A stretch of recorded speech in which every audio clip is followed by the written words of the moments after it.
Hello வணக்கம்.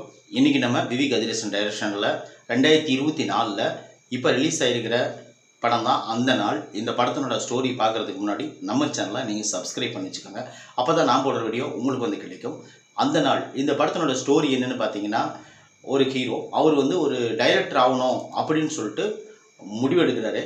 அந்த hero வந்து என்ன பண்ணுறாருன்னு பார்த்தீங்கன்னா, ஒரு தயாரிப்பாளர்கிட்ட போய் கதை சொல்கிறாரு. கதை சொன்னோன்னா அந்த தயாரிப்பாளர் ஒரு பங்களா இருக்குது, அங்கே போய் நீங்கள் ஷூட்டிங் பண்ணுங்கன்னு சொல்லிட்டு அனுப்பிச்சி விட்றாங்க.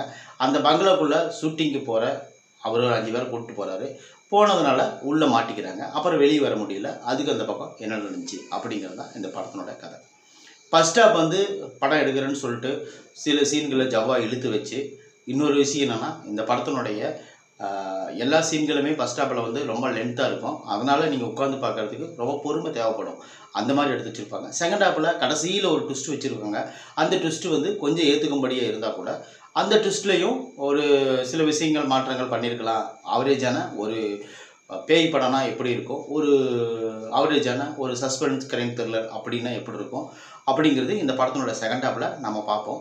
ஃபர்ஸ்ட் ஹாப்பு வந்து இவ்வளவு ஜாவாக எடுத்து வச்சுட்டாங்களே, இன்னும் செகண்ட் ஹாப்புக்குள்ளே போகும்போது என்ன கதை இருக்க போகுது, நம்மளுக்கு தெரிஞ்சது தானேன்னு சொல்லிட்டு இது அவரேஜாக ஒரு ரிவெஞ்ச் எடுக்கிற கதை தான். அந்த கதை தான் ஃபஸ்ட்டு வந்து ஆதி காலத்தில் என்ன நடந்துச்சு அப்படின்னு சொல்லிட்டு காட்டும்போது நம்மளுக்கு சுவாரஸ்யம் ஊட்டுற மாதிரி கதையை ஆரம்பித்தாங்க.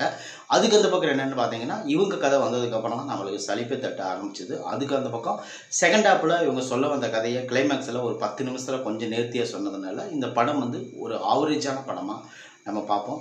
அது கொஞ்சம் நல்லா சுவாரஸ்யமாக ஃபஸ்ட்லேருந்தே சொல்லியிருந்தாங்க. கண்டிப்பாக இந்த படத்தை வந்து நம்ம பாராட்டியிருக்கலாம். ஆனால் இந்த படம் வந்து என்னென்னு பார்த்தீங்கன்னா, ஒரு ரிவெஞ்ச் எடுக்கக்கூடிய ஒரு பேய் படம் மாதிரி தான் நான் யோசிக்கிறேன். நீங்களும் அந்த மாதிரி தான் யோசிச்சிங்கன்னா கண்டிப்பாக நம்ம சேனலை சப்ஸ்கிரைப் பண்ணிவிட்டு கீழே கமெண்டில் பதில் சொல்லிடுங்க. இந்த அந்த நாள் படம் வந்து ஒரு ஆவரேஜான படம் அப்படிங்கிறது நம்ம எடுத்துக்குவோம்.